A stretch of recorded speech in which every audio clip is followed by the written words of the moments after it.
So we've hit a decent one there. 70. It's quite warm, so they're flying.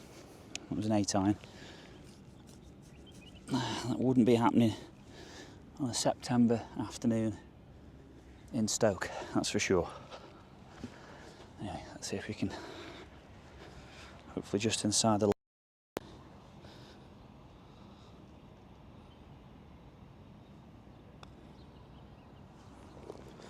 nice start to pre-seasons. So one of the reasons we're out today is to try one of my new utility irons. I carry two. One represents my 4-iron, the other one's representing my 5-iron. So we've got this at about 22.5 degrees, this one, which should be same as my original 4, but let's see what we can do with this.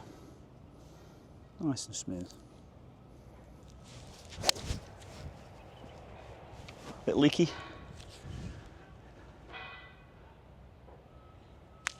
Should be okay. Hopefully yields good things. I'd say about 2 cups right.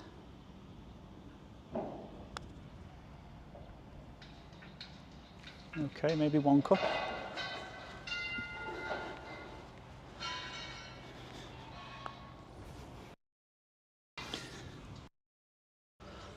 Right then, we've got a risk and reward hole here. Risk being don't lose it left or right, reward being we've got 295 to the flag. So we're going to take the big dog here and try and get something down there. I think a committed swing is always required when it's like this. You don't want to waff anything down there. It's got to be something with a bit of venom.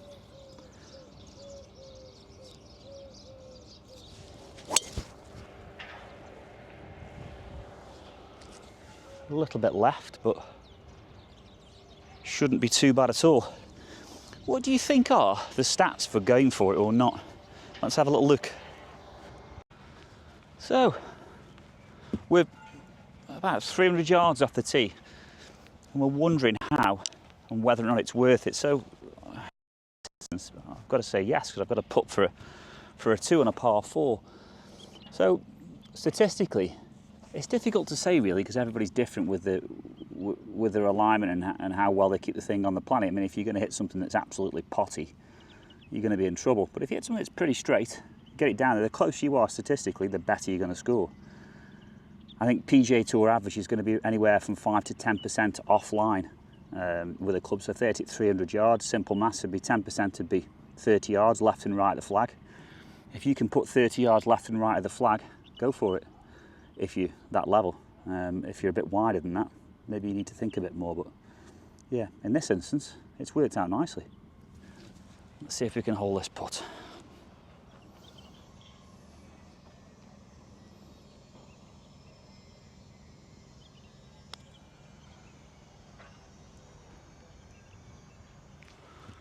Close, but no cigar. On to the next hole.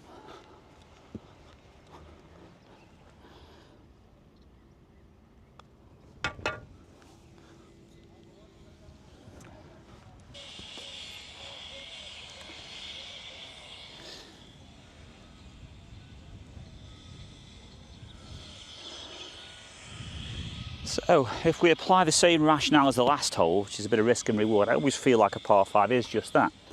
I think it's an opportunity to score.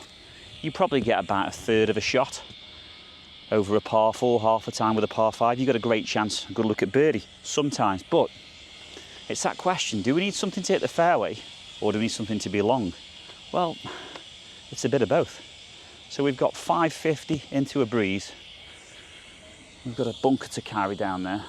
Let's see if we can put something in play that's reasonably long down there. Bring this right foot back a smidge and try and hit a little draw. Mission accomplished. Oh, we could have a sniff. It's a shot into the green there. Let's go and have a look. So according to the car, I've hit that 275 with the driver into the wind, and we've got 270 left. But I've got to follow the same rule of thumb that I've just used, which is the closer I can get to this green, the better. Now there's a ton of bunkers in front of that pin. It's almost impossible for somebody like me to get to that. So got my 3-wood. I'm going to try and hit something down the right hand side. If it draws, it draws. If not, hopefully we're in some sort of safe zone. If we can squeeze the front of the green, that'd be great, but chances are slim. Let's try and make a committed swing. Get something down there.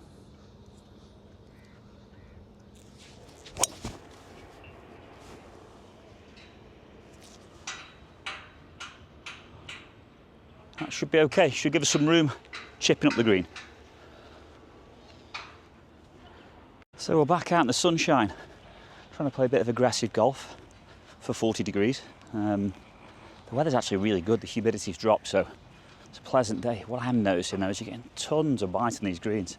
It's quite enjoyable. It's difficult to throw anything and get to skip on, really. It's just a hop and stop, really.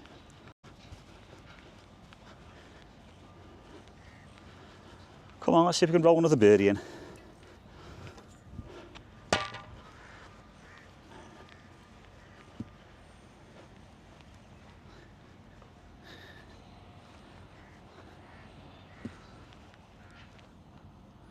There's 2 cups outside the left edge.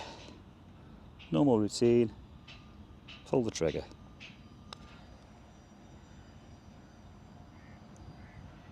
Oh, wow. Take that. I think it was the last dimple.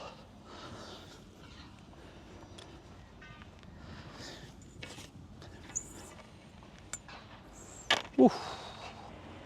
So yeah, out with the driving iron. We've got quite a lot of breeze in the face now. Gonna try and flick one down there, short those bunkers. Still make a committed swing.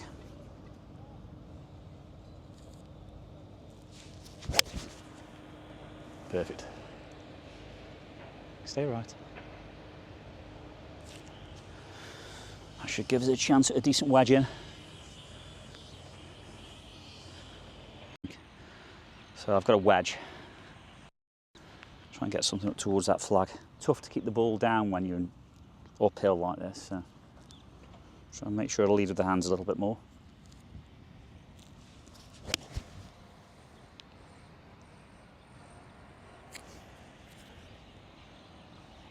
Not the best shot, but ample for what we require. Nestle up or scare the hole. Nice.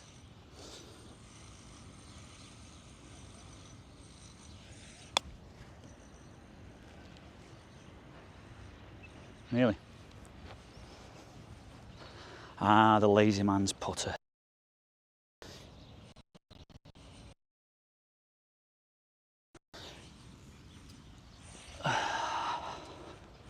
Works every time.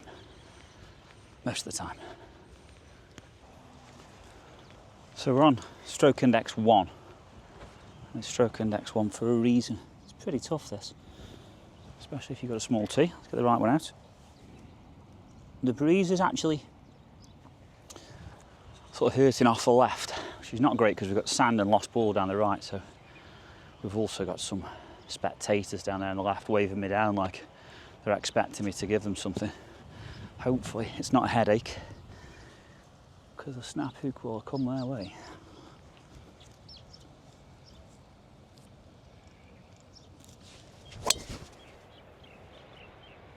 It's just about perfect. Oh, it's always nice when that happens.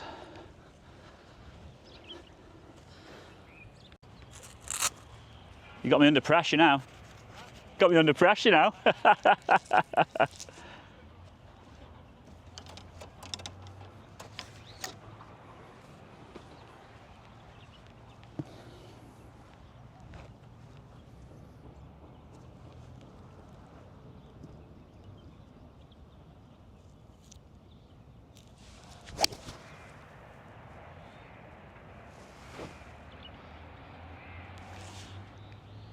So they've kind of let me through. We managed to knock that one to about 7 or 8 feet, so just leapt out for a birdie.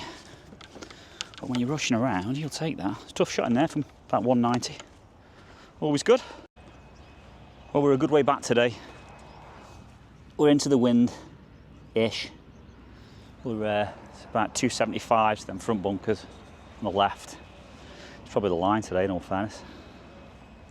Starting to feel the heat, to be fair, but see if we can just keep something in play. It's definitely a 3-shotter now.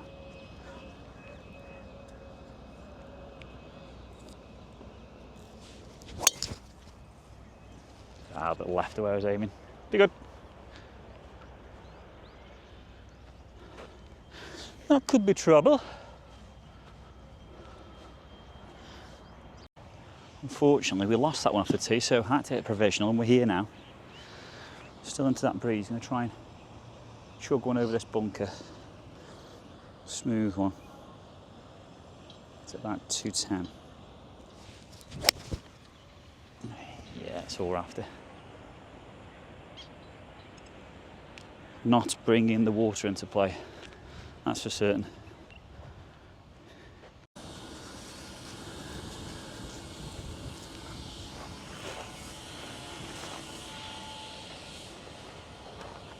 So, a bit of a kick off the path there.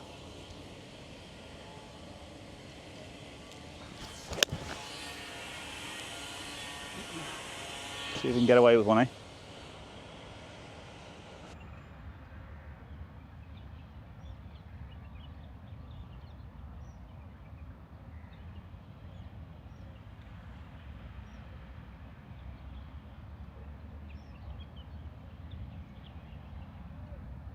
Wowzer.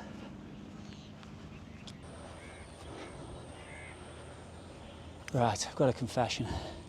240, it's a 7-wood. I own a 7-wood. You heard it here first. I need a 7-wood. It's probably the most stress-free club in the bag for this sort of shot. I don't want to be trying to squeeze some sort of ridiculously well-hit 4-iron. I just want to hit a lofted wood.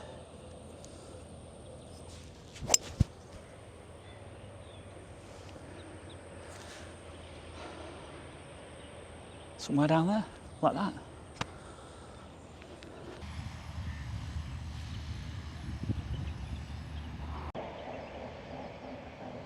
Up you go.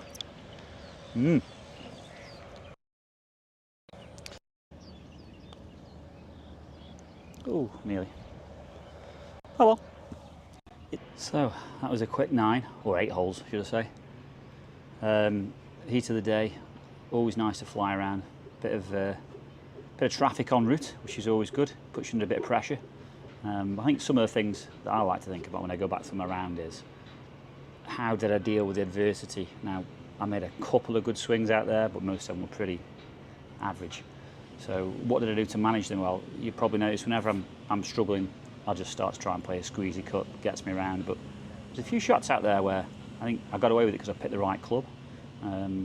Let's see if you can pick them out. I think a couple of the 7-wood shots that are ever around there are always important. Normally that's just to mitigate against danger.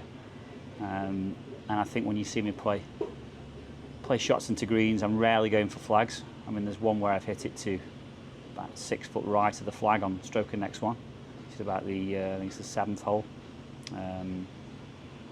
Yeah, I should have been 15 foot left of that, but miss went to the right, knocked me close to the flag. So, bit of shot selection, bit of club selection, no doubles, couple of bogeys in the card, 2-3 birdies. A good day was had by all. Have a great day.